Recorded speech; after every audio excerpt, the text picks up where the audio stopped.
Hey, it's the Worth Playboy. And my Playboys Bunny. Welcome to our podcast where we discuss pickup, game, relationships, and sex. You gotta give girls space. Yeah. And this is one of those things that you'll learn and you go, oh, Yeah. You know, because guys default to action, Exactly. and quite often, if you don't know any better, guys will pursue a girl and literally drive her away. Yeah. You know, and so give you a scenario is, and I know that I picked this up from Coach Corey Wayne. Yeah. Because he had a pretty good story where, you know, he like had called and then like maybe went over. Yeah. And the mom was like, finally was like, she goes, hey, you got to give, you know, Sally some time, some space. Yeah.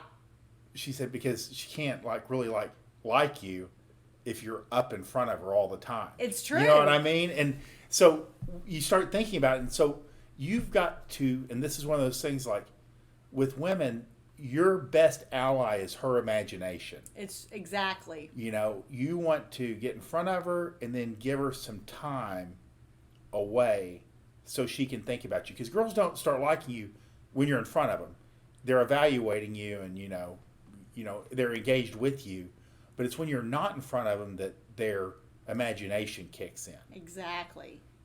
But you can drive them away if you're always there. Yeah. And it's just one more thing. Yeah, and we've actually done a podcast on this before because it's such a critical topic to handle. Exactly. But you have to understand the key elements that, and this is true whether you are just starting out in a relationship or, and I think this is one of the critical things that guys miss, it applies even later in your relationship. If you guys have been married for 30 years, a little mystery goes a long way. So no, she doesn't need, you know, your wife of 30 years and the grandmother to your grandchildren doesn't need to think you're out fucking around on her if you're, you know, not, if you're playing golf with your buddies and smoking cigars. But she wants to kind of have a little bit of mystery still there. And that's where you not being as readily available, even in the quote unquote confines of relationship, just goes a long way. So it's more than just pickup.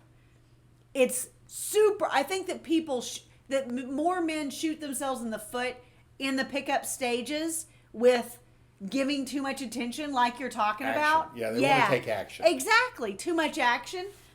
But once in that first, I would say years 1 to 5, guys will absolutely suffocate a relationship even if they end up getting past the front door and getting into one with someone. Yeah.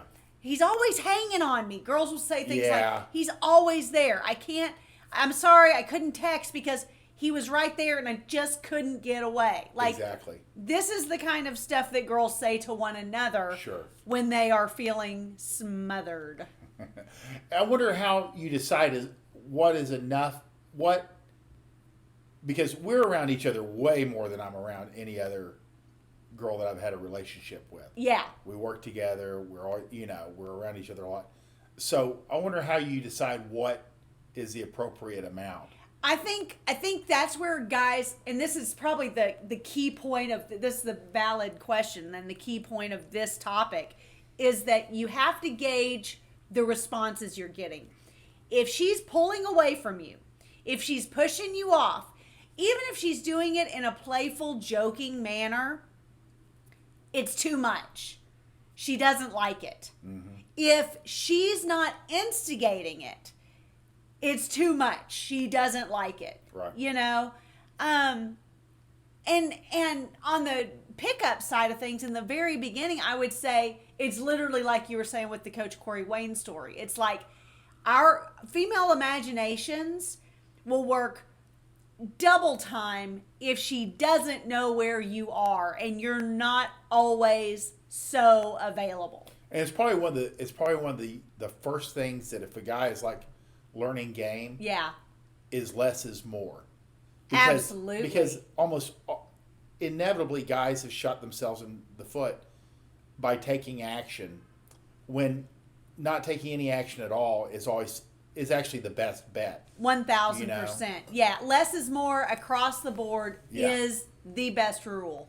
So look at where you're at, and if you haven't been having the outcomes that you want, do less. Perfect. Yeah. know?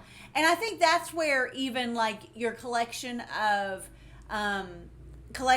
articles about dread goes a long way. If you haven't picked up Fort Worth's Book of Dread, and this is something that you struggle with, that book will help answer so many questions and just continue to reinforce through different stories and scenarios exactly why this is 1,000% true. And everybody will see themselves in these stories. Perfect. And with dread can be used at the beginning, the middle, and towards what may look like The it's end. the end. Because then you have the options. Yeah. You're sitting in the driver's seat when you use this. Exactly. If you like this podcast, please like, subscribe, share with your friends. If this is something you or one of your buddies struggles with, if you guys are action takers and cannot resist just being up her ass, pick up the Book of Dread from Fort Worth. We want you to win. Bye!